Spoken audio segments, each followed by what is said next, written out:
Good afternoon, everyone. Tomorrow I'll be making a formal apology for the abuse that many New Zealanders suffered while in state and faith-based care. It will be a significant day in New Zealand's history and a very emotional one. The Royal Commission of Inquiry into Abuse in State Care was the largest, longest and most complex public inquiry ever held in New Zealand. Over 6 years, more than 2,400 survivors shared stories of the abuse that they suffered while in state care, churches and other faith-based places. Places where they should have been safe and treated with respect, dignity and compassion. But instead were subject to horrific abuse and neglected and in some cases torture. Since the report was tabled on the 24th of July, my ministers and I have been working our way through the 16 volumes comprising almost 3,000 pages, detailing the survivors' harrowing stories and the recommendations of the inquiry. Again, I do want to express my tremendous gratitude to those survivors who shared their stories. We will never lose sight of your bravery, and we will never forget what you endured. Today I want to provide you with an update on the government's response to the Royal Commission of Inquiry report, which made 138 recommendations. Essentially, our response boils down to focus on three things. The first is acknowledging and formally apologising for the abuse. The second thing is to make sure that we support survivors. And thirdly, we must prevent abuse from occurring again. Tomorrow, our focus is solely on the apology. And we are expecting around 200 survivors at Parliament and a further 1,000 people watching via live stream events in Auckland, Wellington and Christchurch. And I know there is nothing I can do or say that will ever make up for what survivors endured. But I do hope that in some small way the apology might help with their healing. As we have said, the government will progress further decisions on our response to the recommendations in the report throughout 2025, including our plans around financial redress.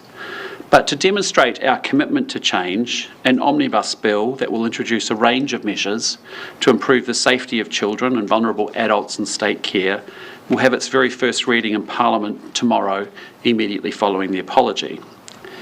Preventing abuse occurring in the future is a legacy that we owe survivors. And while there have been a number of improvements in state care, such as the introduction of professional standards, staff training and vetting, there is more we can and more that we must do. This is just the first step, and I would like to acknowledge other political parties for supporting the bill to have its first reading tomorrow. I'll now hand over to our lead coordination minister for the government's response to the Royal Commission report, Erica Stanford, who will provide a little bit more detail on the omnibus bill. Thank you, Prime Minister. The stories of thousands of brave survivors will forever be etched onto the pages of our history, and now it is on all New Zealanders to do all we can to ensure that that abuse should not have been accepted and to ensure that it no longer occurs. As the Prime Minister has set out, a priority of our overall response to the Royal Commission is the safety of young people in care today and also in the future. That will be the enduring legacy of survivors' contribution to changing the system. The government has an ongoing commitment to implementing that change. Tomorrow the government will introduce a range of legislative changes to better protect people in state care.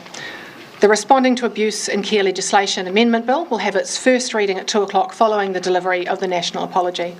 The bill includes a range of measures and makes changes to the Oranga Tamariki Act 1989, the Children's Act 2014, the Crimes Act 1961 and the Public Records Act of 2005. And I'd like to thank Minister Chaw, Minister Van Velden and Minister Goldsmith for their contributions to the bill. The bill will remove strip searches of young people in residential care and provide new search powers for people visiting youth justice facilities.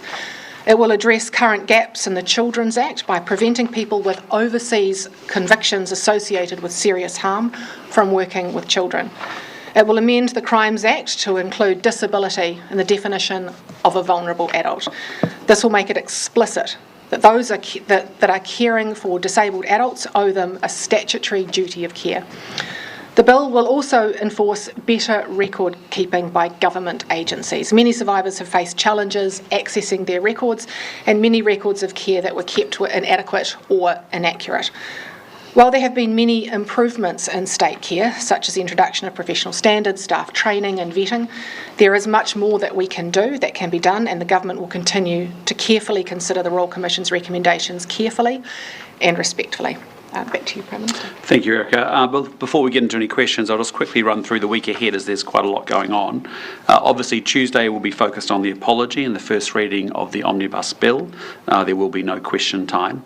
On Wednesday, we have the second readings of the Smoke-Free Environments and Regulated Products Amendment Bill and the Residential Tenancy Amendment Bill. We also have the committee stage for the Building, Earthquake-Prone Building Deadlines and Other Matters Amendment Bill. And then on Thursday, there will be the first reading for the Treaty Principles Bill. And as you know, the government has a coalition agreement with ACT to support this bill at first reading to allow it to go to Select Committee. There is, however, no agreement to support the bill beyond that, and National will be voting it down at second reading. And unless opposition parties decide to vote in favour at second reading, that means the bill will end there. I'll be departing on Thursday afternoon for the annual APEC Economic Leaders meeting, hosted this year in Lima, Peru, and then I'll be back in Wellington early on Monday morning. The APEC Summit is an opportunity to engage with regional counterparts on how we can drive more productive economies and how we might approach some of the global challenges that we are all navigating. The summit is a big deal for New Zealand, where 1 in 4 of our jobs depend on trade, and more than 3/4 of our exports are destined for APEC economies. As you know, our government is committed to doubling the value of our exports over 10 years as part of our plan to grow the economy, lift incomes for Kiwis and create jobs and opportunities, and removing economic barriers in the Asia Pacific is partly how we go about doing that. And with that, now let's get into any questions you may have. Minister, what is the hold-up with coming to a decision on redress? Because even a couple of weeks ago, when you made the announcement about the Lake Alice compensation, you were alluding to the fact that the Prime Minister might have more to say by about now or tomorrow about that redress scheme. I understand you've canvassed a number of options with ministers. What's the hold-up? We have been working extraordinarily hard on a number of different things in the last few months since the tabling. If you think about what we've done for Lake Alice, in acknowledging that torture took place and the $20,000 payment, and the making sure that the historical inequities around the legal fees had been righted. We made sure that we've got a new Crown Response Office, a functional chief executive. We've broadly accepted the findings, and on top of that, we have this omnibus bill. We've got 4 other pieces of legislation working their way through that also include the recommendations, and we've been working really hard on recommendations. So as you can see, we have been working on an enormous amount of things. The compensation and the redress is an extraordinary complex piece of work. There will be a number of cabinet decisions that need to be made, and we will have more to say in the early part of next year. Prime Minister, is cost a concern?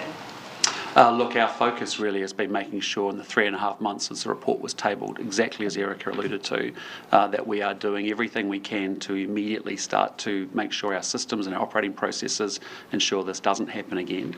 Equally, I have to say, up front around the financial redress and compensation part, that there is frankly no amount of money that makes any of this okay for any of the survivors, but let's acknowledge that. The second thing I'd say is tomorrow is definitely about our apology, but thirdly I would say that redress has been happening in New Zealand for over 20 years now. What we know from the report is that we need to deliver a better redress, financial redress system, and that is serious work that has been going on and will continue to go on. And as the Minister has said, we hope to have an answer for that, say, in the early part of 2025. Just that this government only received this final report in July, but there had been all of those recommendations about redress that were delivered to the government, the Crown as a whole, years ago. So how is it that we're still in a position where survivors are telling us that they're going to feel like this apology is hollow without that redress scheme? Well, again, what I'd say to you is that what I can control is I've been Prime Minister now for almost 12 months.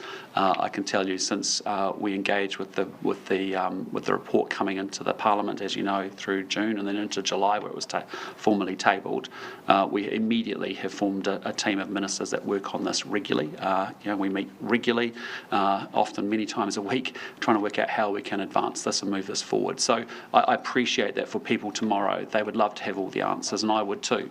But the reality is that we need to work through a very complex set of recommendations that are often quite layered and often interface with each other in quite a complex way, and it's important that we get it right. So we are moving at pace, but it's important that we listen very clearly to the report, which says, look, the current redress system has its failings. We need to understand that, but more importantly, we need to design a system that will not ultimately, doesn't matter what compensation system we put together, it won't satisfy people, and it certainly doesn't make it right in any stretch of the imagination. Are you saying definitively that it's the complexity, not the cost? The cost is not stopping It's actually the complexity and getting the first principles and then the follow through from there as to how we do this and how we approach this. And it's important that we do justice to it and we do it right. Prime Minister, apologies for the black and white nature of the question, but in terms of the redress and the compensation itself, you've indicated in the past any new government funding and spending initiatives would have to be found from existing baselines or within departments. So could I just query as to is this money coming from a similar place? Will there need to be reprioritization, or will this be added onto the operating allowance? Look, I'm not going to get into any of that because our focus is actually we've started at a different point, which is to say, look, we've got a redress system that has been in place in New Zealand now for 20 years. We know the frustrations that many of the survivors have spoken to us about that. We know we have to build a better redress system. We've started with what their feedback has been, and we're building out from there. And that's been the starting point. Understood that. And again, apologies for the black and white nature of the question, but is there room in the operating allowance for a sizable redress sum come budget Well, day? we still have several, we still have the design of the scheme to come. We still have several cabinet conversations, and we'll work through the funding of that in due course. But for right now, you actually have to start with the first principles of what are we trying to achieve, what is appropriate for what are those first principles, and how we actually build a system around them, and that's where we've started. Sorry, Joe. What does it say about New Zealand that today, and in fact still tomorrow, we have a state care system where vulnerable people can be strip searched, and where there's been a loophole that has allowed people with, I think you described it, Erica, as serious harm offences, that have been able to work with children in this country, and tomorrow still will be able to? Yeah, well, that's unacceptable, and that's why we're moving at great speed to say what are the things that we can very quickly remedy and should have been remedied. All we can deal with is what we deal with today. And let's be clear, there's lots of things to be very, very proud about in New Zealand's history, but we also have to confront the ugliness in it as well. And this is one of those moments. And so the reality is we start with what we have, and we are doing everything we can now after 6 years, after 16 chapters, after 3,000 pages, after 138 recommendations, a huge amount of complexity, 2,400 people giving their stories. We digest that, and as big and as overwhelming and as complex as it feels, and it is at times, we have to find a way through that, and we have to lead with our values, and we have to lead with our instincts, and also with good principles. Some survivors have argued that because the Commission of Inquiry didn't look into the justice system or the police handling, do you think that the scope sort of missed a trick there, or should have been wider? Or are you sort of comfortable with where it's come to? I would just say, look, we live in a world that's not perfect. The Royal Commission of Inquiry was focused on the 50 years up until 1999. The very first thing we should do is, after 6 years, after 2,500 people almost telling their stories, we have a responsibility to deal with that. And so let's start there, and let's deal with that appropriately. And that's what we're going to do. Do you think there would be true accountability? Sorry? Those two examples of the strip searches and the loophole, they sit within the OT Act, presumably. Have they been issues that have been brought in the last 12 months to the Minister? Are they issues that the government has been aware of and has had the ability to change before now but chosen not to? Yeah, look, I can only speak to the one regarding the core children's workers, and it has been something that has been on our radar. It's not been something that's been particularly easy to change. It looks like a relatively straightforward thing. It's actually quite technical, so we've been working for a number of months on making sure that we can actually implement this, and now we're able to do it. But it's taken, because this is predominantly around Kiwis who've lived overseas for a period of time. So migrants coming in automatically have to have a police check.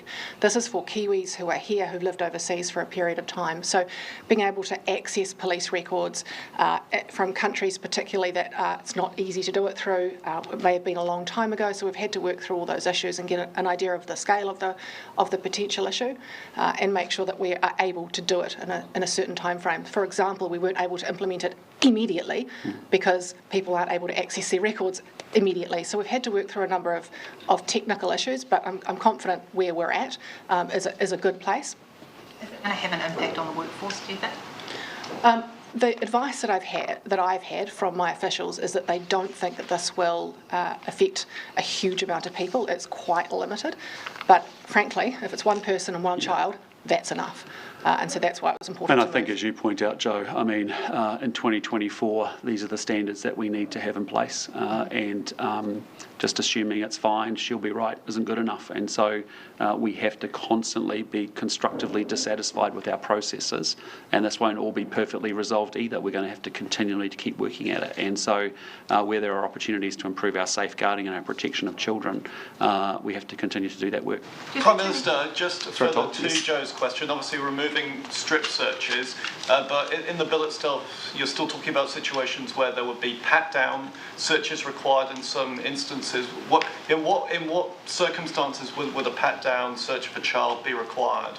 Sure, I can take that one. Look, there are always instances where we need to keep children safe, and I think the Royal Commission of Inquiry had many stories of where there were violence between young people in certain instances, and we need to make sure that we are keeping them safe.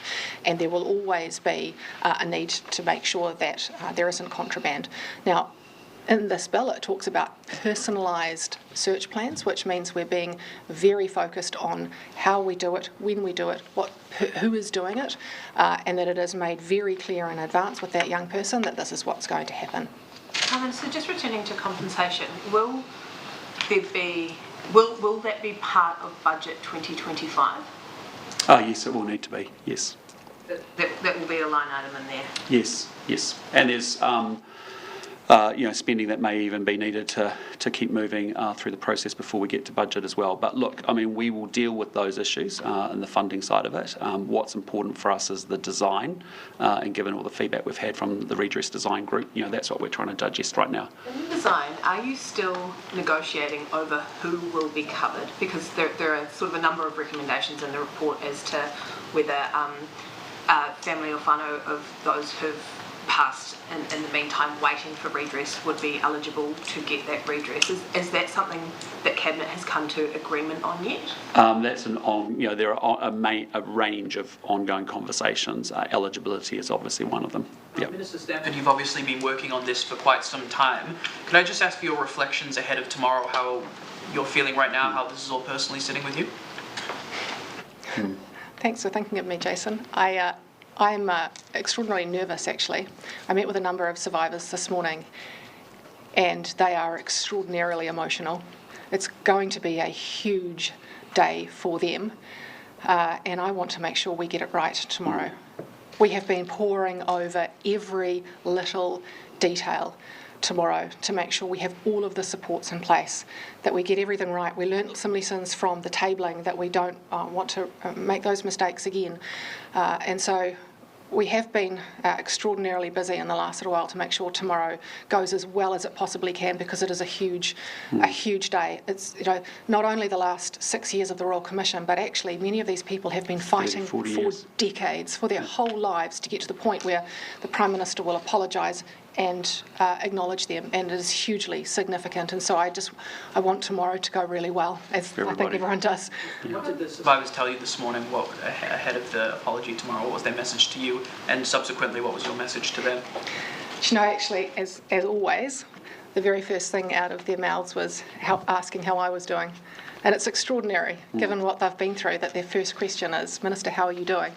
And that has been, a theme of my engagements with survivors, where they always ask how I'm doing, which is extraordinary. But they're nervous about tomorrow. They know the significance of it. And as I say, they've been waiting for decades for this apology, and it will be enormously significant to them. Minister, did you or your office have any hand in advising the Speaker against allowing Newsroom journalist Aaron Small to cover tomorrow? Well, look, my team and I think staff from other offices raised their concerns with Newsroom about the behaviour of the journalists. Newsroom essentially didn't take too much action on that, and as a result it was raised with the Speaker. Obviously the Speaker will make their own decisions about that, and I'm comfortable with whatever the Speaker decides. The journalist asking tough questions? Well, no, I don't think it's about tough questions. It's actually about some other issues which were raised with the media outlet directly themselves. What we're talking about is, if it was all about tough questions, frankly, none of you would be in this room because you ask tough questions each and every day. So we don't mind about tough questions. It was personally about personal behaviour. Did you find his questioning of you to be unfair or aggressive? Or? There's a number of issues that have been raised from not just my team but also from staff from other offices as well that were reflected in conversations with Newsroom, and as a result, that's up to them to determine how they may want to handle that behaviour. But for us, ultimately, whatever the Speaker decides is fine by me. Right, here's a softball for you, Prime Minister. You've made it clear again. You've reiterated that the Treaty Principles Bill will not proceed. Yep. Can you tell us if there's anything in that bill that you like or what you dislike most about it? No, there isn't anything I like. So the whole thing to you is a complete waste of time? I didn't support it in opposition. Our party didn't support it in opposition. As I've said many, many times before, we've come to a compromise. Neither National or ACT got what they wanted. We are supporting it to first reading, but there'll be no support from the National Party beyond that. We won't be changing our mind. The Green Party has called for a conscience vote on it. Sorry, Jamie?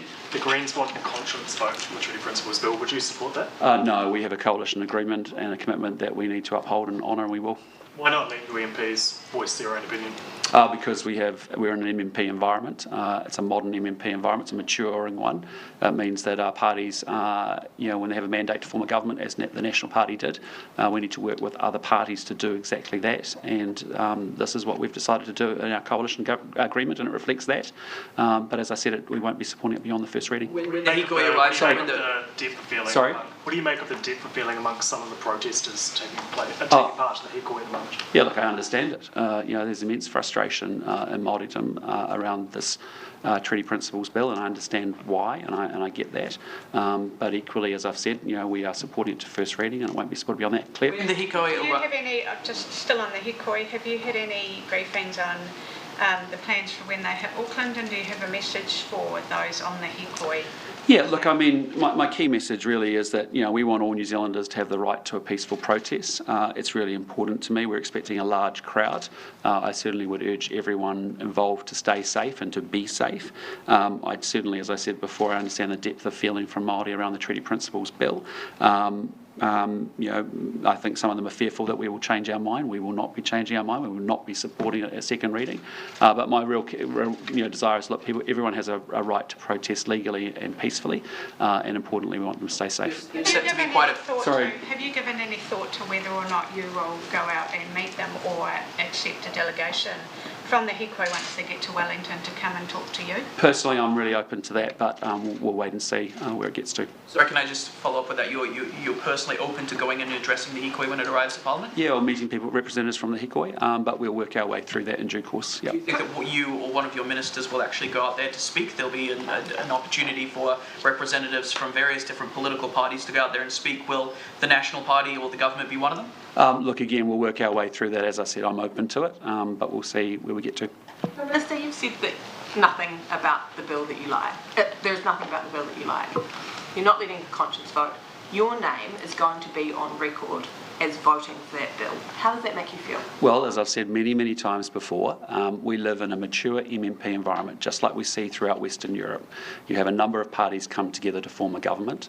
In our case, our coalition government has massive alignment around the economy, around health and education, around law and order, all that good stuff. But you also have to acknowledge that each party has different issues that it wants to prosecute and to aerate in government. And as a result, that's why we do coalition agreements. That's why we come to coalition government. We're not in a first past the post system inside an MMP environment. We're in an MMP environment, and it's maturing. And so as a result, parties, if you think about the parties that are represented in Parliament today, 6 parties, they have 6 quite different positions, talking to New Zealanders that they represent, and they are entitled to put their views views forward. In this case, we've come to a position where the National Party did not campaign on this bill. The National Party did not support this bill before the election. We do not like this bill. We will not be supporting it. Equally, for the ACT Party, a full-scale national referendum is really what they would like to have achieved in it. We've come to a compromise. This is the compromise. I get it. There'll be people that will be frustrated on all sides of that debate about that conversation. But this is a modern MMP environment coming to life in New Zealand several decades after it was formed. And as I've said, we have a policy to move it through to first reading, and then beyond that, we will vote it down. What do you think it would do to the coalition relationship, especially with ACT, if you were to go out and address that head-on? I haven't thought about that, and frankly, we will do after it's been supported at first reading. Parties are free to do what they wish to do around the bill. Do you have any regrets? Are you worried that the division that is caused here could harm the National Party, though? Well, I'm not. Actually, that's not my consideration. My view has been from the very beginning, as I said before the election, is that I think this bill, we don't support it because we think it is divisive. And, we're proud of the Treaty of Waitangi. Yes, we've had to grapple with it as a country over many decades. We'll continue to grapple with it as we go forward. But the reality for us is, in the National Party, this is the position we've got to. What advice have you received, if any, about the risks or the consequences of not having statutory powers to search visitors, staff and others going into youth justice residences? Well, this omnibus bill is putting that in place, right? So what has been have you been advised on not having that? What is you'll need to direct those questions directly to Minister Chua, although I'm the coordinating minister, I don't have those individual details. You'll need to put that to her.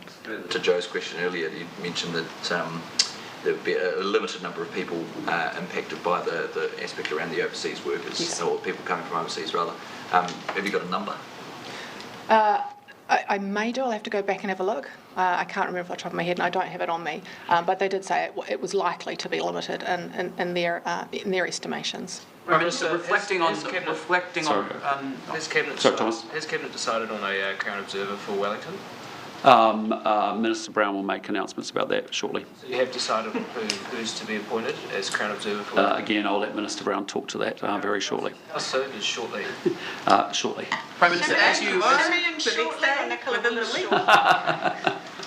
Simeon shortly. Just as all the hikois converge in the major centres across the country, as you sit in the House and listen, well, you won't be at the first reading, but as you sit in question in time and hear a lot of the criticism that the opposition puts against you, watching all the media coverage about this, is there any point where you've had any sort of regret around accepting this as a clause in the coalition agreement? No, this is the reality of a modern MMP environment. If I talk to my counterparts living as Prime Ministers in Western European countries, of which I've spoken to several of them about how coalitions work in their domains, they have very similar systems to us. This is quite normal, and I tried to say that at the very beginning when we formed our government. We're doing something unique. We have a 3-party coalition. Many countries in Western Europe have 4-party coalitions. They might have 6 parties. Some even have 11 in parts of other coalition environments around the world. So, this is the reality of the system that the New Zealand public have voted for and supported and said that's the system we expect you as politicians to operate within. We want to have governments that have reflections and representations from lots of different perspectives. We find the common ground that we can agree upon, acknowledging that there are differences. There are things the National Party will want to do that the ACT or New Zealand First won't want to do, and vice versa. But that doesn't make us just because it doesn't need to be a monolithic single first past the post view of the world. A coalition government, quite rightly, when you go and operate and look at how it works in other parts of the world, it's quite normal that parties will have their pet things that they are very fixated and focused on that will be different from their coalition partners. And it's about having a maturity to be able to progress those different elements that are important to the other parties in those coalition governments. Are you not worried about upsetting David Seymour by calling this one of his, quote, pet things? No. I mean, it's just the reality of how it is. I mean, there are things that are important to the National Party that David Seymour would say that are not important to him. And that's perfectly legitimate and perfectly reasonable. But what you can see is you can see a coalition government that I think a year into it, people would say is actually really stable, actually has been working incredibly well together, has used the combined talents of the individual ministers to put them on the right assignments to actually deliver for New Zealanders. And so, as I come close to the 12-month mark, hopefully 12-year in due course, but 12 months for now. I can tell you I feel incredibly proud of actually that we have assembled a three-party coalition government. Yes, it's new and it's different for New Zealand, but it's actually what New Zealanders have asked us to do by voting for the MMP system time and time again. And we are making it work, and we are I think we're doing it in a very mature way, in a very, and the government is cohesive and coherent. Prime Minister, is it a mature approach to rule out supporting the bill at the second reading after you don't know what the public consultation will be on this bill? There could be amendments to the bill, for example, that make it easier to pallet.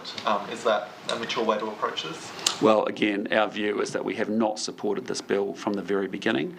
We see no need for it. It's not something the National Party will be supporting from here. So I appreciate there's an aeration through a public, through a select committee process where the public can engage on all sides of that debate, and that gives the aeration of the issue that I suspect the ACT Party would like to participate. They'd obviously like more and to drive it into a full national referendum. But as I said, we're going to vote it down in the second reading, and I suspect if the opposition parties do the same, then it won't be a law. How have you found dealing with David Seymour on this? Because publicly he's called you anti-democratic. He's I'm trying to look for a word that describes his behaviour other than bratty. How have you found him behind the scenes? Well, look, I think, you come to politics and you're in the people business, right? And there are lots of personalities and there are lots of parties and there are lots of policies that everyone comes to this place with, a set of views around. And so actually how you coherently get first and foremost, you would have asked me the same question about dealing with people in the National Party caucus, 3 or 4 years ago in our dysfunction period. We've pulled that team together and we're... Sorry? Is this a dysfunction? No, it's not. No, it's not. But it's about the reality. I'm trying to give you an insight into, you're asking me a question as the leader of a coalition government, how I think about getting the best out of the team that I have and the people that I have. And I'm very, very proud of ACT ministers, New Zealand First ministers, National Party ministers, who are actually working incredibly coherently and cohesively behind the scenes together. We're working through issues where we will have differences, but we deal with that and we have processes to deal with that in a calm, mature, there's no histrionics, there's no screaming, shouting, ranting, raving. It's all very sorted, and we work our way through the issues and potential conflicts along the way. So, as we should, right? That's what the New Zealand people expect us to do. Are you confident that New Zealanders are happy with the principles of the treaty as they stand, how they have been arrived at, and how they are applied within our society? Well, there will be a range of views across New Zealand about the Treaty of Waitangi, as there has been for decades. Well, as I say, as there has been for decades, there's a range of views around the principles as well. But what I'd say to you is that the Treaty of Waitangi has been with us from the founding of this great country. It's going to continue to be with us. We have wrestled with it, we have grappled with it, but it has enabled the Crown and Māori to work together and work our way through very complex and very difficult issues. And I would just say to you, if you look at other examples of race relations around the world, as imperfect as our history has been, this has served us incredibly well, the ability to continue to engage on difficult, complex and challenging issues. And what about the treaty principle bill would stop that happening in future? Well, from my point of view, as I said to you, it's not something we support. I think it's a very simplistic, my view, a very simplistic interpretation of the Treaty of Waitangi that has served us, I think, incredibly well. And to simplify it down in the way through a piece of legislation like this, I think is a disservice to the treaty. Personal view. Will incarcerated people be able to watch the apology in prison? That's an excellent question. It will be available on Parliament TV, so if they have access to Parliament TV, then they will be able to watch it, but it's not something that I've asked about. Okay, Joe, last question. I assume a lot. Sorry, let's go to Joe. Sorry, Joe. I have a couple if that's okay. Yeah, sure. In terms of the summit, do you think that the focus might have shifted a bit, or at least the conversations that you'll have in the various bilaterals that you'll have while you're there might have shifted as a result of President Donald Trump coming in, and how do you think that's going to play out, I guess, at the APEC summit and any conversations around that? Yeah, look, to be honest, Joe, I'm not sure. It'd be my first APEC, as you know. I've attended, obviously, a lot of different international fora that have different focuses and orientations. This has obviously got more of an economic bent around it in particular. I appreciate both candidates for president in the US and President Trump had policies they went to the election with as to actually what gets implemented and how that gets implemented. That's all to see. But in fairness, there's enough other regional issues that and global issues that we need to talk about a number of conflicts that are happening around the world, as you know. What would your message to President Biden be if you managed to sit down with him while you're over there? Oh, look, just an acknowledgement, thanking him for his service.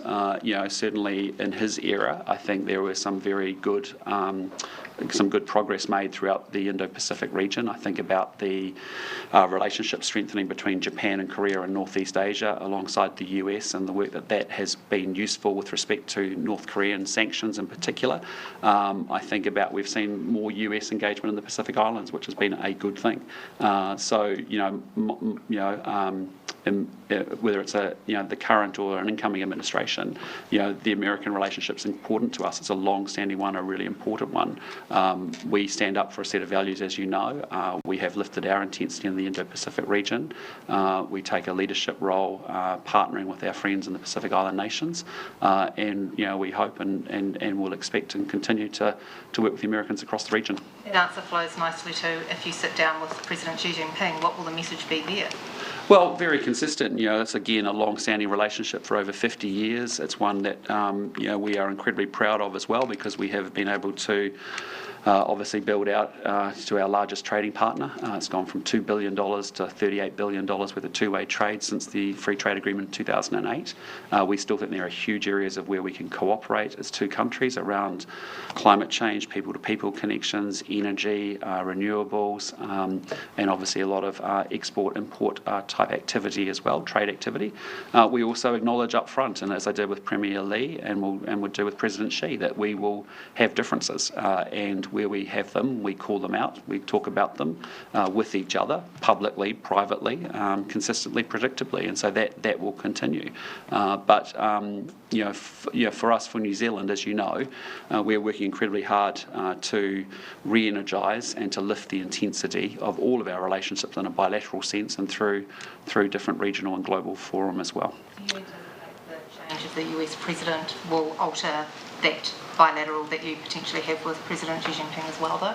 I don't think so. I think, from a New Zealand point of view, we have an independent foreign policy. We want to advance and deepen relationships with many countries and each individual country, and we will continue to do exactly that. Okay, thank you, team. Have a good rest of the day. We'll see you tomorrow.